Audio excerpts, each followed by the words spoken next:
Ça veut dire, lorsque Dieu veut faire quelque chose dans la vie d'un fils de Dieu, il prévient d'abord d'une manière ou d'une autre.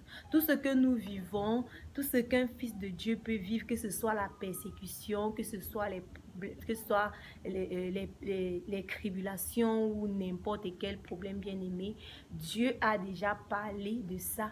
Il a déjà dit que tu vas vivre cela. Et si tu es toujours choqué ou si tu es toujours surpris par ce qui t'arrive, c'est tout simplement parce que tu refuses soit de lire la Bible, soit d'écouter la voix de Dieu qui te parle pour te prévenir.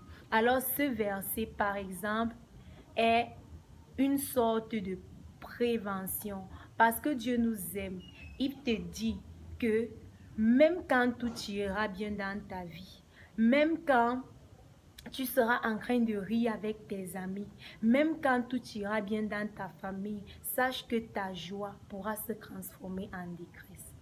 Déjà, je tiens à souligner, bon, ne dites pas que je parle beaucoup, je vais aussi donner la parole à la sœur, mais déjà, je veux souligner une chose parce que ça risque de m'échapper. Il y a une chose que je veux souligner, c'est que, premièrement, ce qui est souvent à l'origine des décresses, ça veut dire, si on regarde le verset dans son premier sens, qui dit au milieu même du rire. Ça veut dire que lorsque tu seras en train de rire avec tes amis ou avec les gens de ta famille, un souvenir va monter dans ton cœur pour te dire, tu n'as pas encore payé la maison. Là où tu es là, tu n'as même pas encore payé l'école de ton fils et on va le mettre dehors. Là où tu es là, tu n'as pas encore fait ceci, tu n'as pas cela.